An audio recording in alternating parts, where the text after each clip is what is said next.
So we're moving, we're moving, we're moving, we're moving. Oh, what do you think that was? What do you think that was, that first part? No. What do you think that first part was? Oh, God!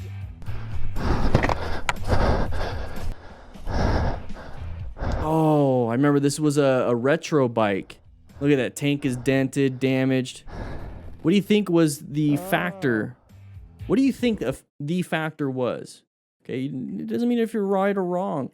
If we see like 10 different factors, maybe we look at the comments and be like, you know what? Maybe I should practice all 10 of those factors. All right, so we're gonna be riding right here. Now this is a Honda, it's an older style bike. It looks like he's got some new updates.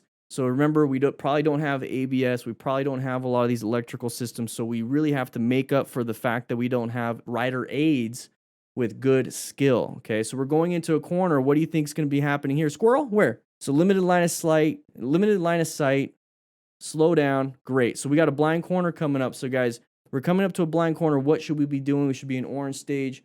We should be going around this corner as smooth and slow as what we can do. You know, slow look, press and roll. We slow down before the turn.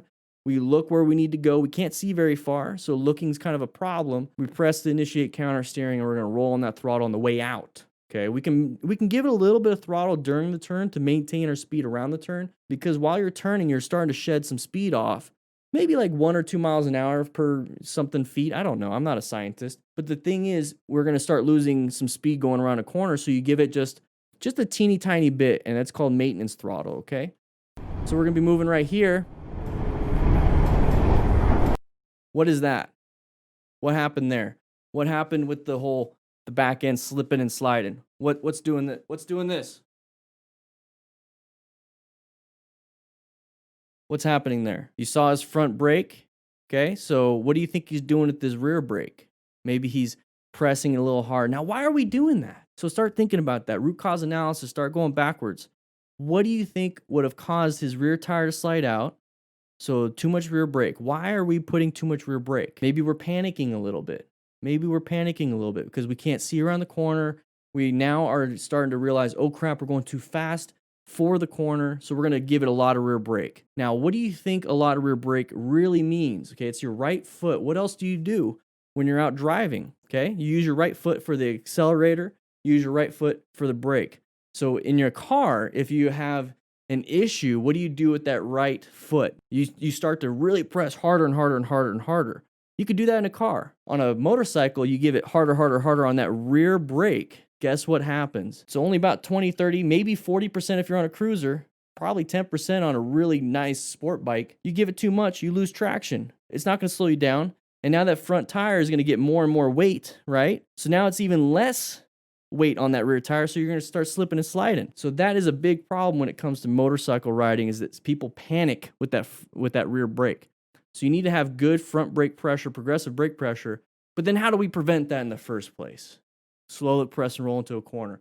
It's a lot easier to add more speed on the second half of that corner, especially if you're just commuting. We're not here trying to go fast. We're not here trying to do the first half fast, second half fast. We're trying to do the second half and exit out. Okay, we're just trying to maintain speed and exit out. And if we have to, decelerate before the turn. We're not here trying to race, okay? So I have a feeling too much rear brake, starting to slip and slide a little bit. What happened there when it did this? So when it did this, that is the tire regaining traction. So what do you think he did as a motorcycle rider? Maybe released a little bit of that rear brake and then it regained traction. Okay, so now we got good traction again, right? But man, is that going to do that to you and really freak you out, right? So now you're starting to have a little bit of a panic.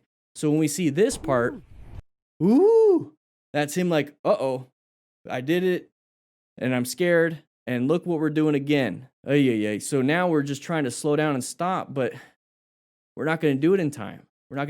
Now what is this? Now what happened there? He honked the horn. Just kidding. He kind of did, but here's the thing. What happened? It's a high side. So now it started sliding this way, grab traction, and then we flip over.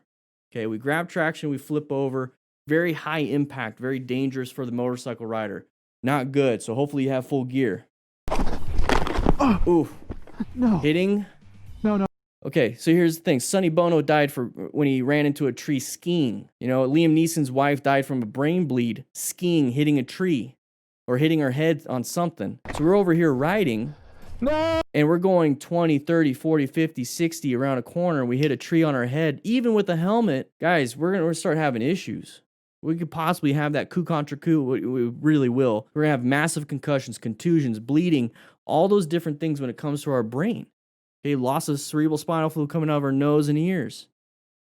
Guys, we can have some massive issues. Don't let this happen to you. No! Oh, it's a beautiful bike. It's a cafe. Oh, man. Beautiful. Thank you so much for Cardo for sponsoring this channel. Make sure you click the link in the description. It'll automatically apply a discount. It's an amazing product. Check them out. Links in the description. See them.